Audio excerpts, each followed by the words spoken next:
ಒಂದು ಅಳಿಲಿತ್ತಂತೆ. ಆ ಅಳಿಲು ಒಂದು ಕೆಲ್ಸಕ್ಕೆ ಹೋಗ್ತಿತ್ತು. ಕೆಲಸ ಏನು? ಬಾದಾಮಿ ಸುಲಿಯುವಂತ ಕೆಲಸ. 100 kg ಬಾದಾಮಿಯನ್ನ ಸುಲಿದ್ರೆ ಆ ಅಳಿಲಿಗೆ 10 kg ಬಾದಾಮಿಯನ್ನ ಸಂಬಳವನ್ನಾಗಿ ಕೊಡ್ತಿದ್ರು. ಸೊ ಅಳಿಲು ಒಂದು ವಾರ ಕುತ್ಕೊಂಡು 100 kg ಬಾದಾಮಿ ಸಿಪ್ಪೆಯನ್ನು ಸುಲಿದು 10 kg ಬಾದಾಮಿಯನ್ನು ಸಂಪಾದನೆ ಮಾಡುತ್ತೆ.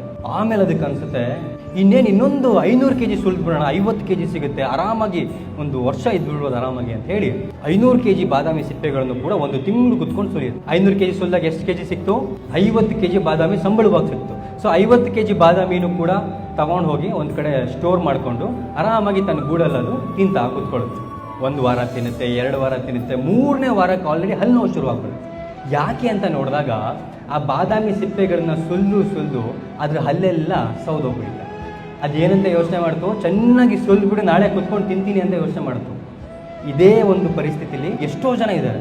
ನಾವೇನು ಮಾಡ್ತೀವಿ, ನಾಳೆ ರಿಟೈರ್ಮೆಂಟ್ ಲೈಫ್ ಚೆನ್ನಾಗಿರಲಿ ಅಂತ ಇವಾಗ ದುಡಿತೀವಿ, ಬಟ್ ಇವತ್ತಿನ ಕ್ಷಣಗಳನ್ನ ಬದುಕೋದನ್ನ ಮರ್ತ್ಕೊಳ್ತೀವಿ. ನಾಳೆಗೋಸ್ಕರ ಬದುಕೋದು ತಪ್ಪಲ್ಲ, ಬಟ್ ನಾಳೆಗೋಸ್ಕರ ಬದುಕ್ತಾ ಇವತ್ತು ಫ್ಯಾಮಿಲಿ ಜೊತೆ ಟೈಮ್ ಸ್ಪೆಂಡ್ ಮಾಡೋದಾಗಿರ್ಬೋದು, ನಿಮ್ಮ ಬಗ್ಗೆ ನೀವು ಕೇರ್ ತಗೊಳ್ಳೋದಾಗಿರ್ಬೋದು, ನಿಮ್ಮ ಹೆಲ್ತ್ ಬಗ್ಗೆ ಕೇರ್ ತಗೊಳ್ಳೋದಾಗಿರ್ಬೋದು, ಇವನ್ನ ಯಾವತ್ತೂ ಕೂಡ ಮರಿಬೇಡಿ. ಬಿಕಾಸ್ ನಿಮ್ಮ ಕೆಲಸಕ್ಕೆ ರಿಟೈರ್ಮೆಂಟ್ 60 ವರ್ಷಕ್ಕೆ ಹೌದು, ಬಟ್ ಜೀವನದಲ್ಲಿ ರಿಟೈರ್ಮೆಂಟ್ ಯಾವಾಗ ಬೇಕಾದರೂ ನೆಕ್ಸ್ಟ್ ಸೆಕೆಂಡಲ್ಲೇ ಬೇಕಾದರೂ ಆಗ್ಬೋದು.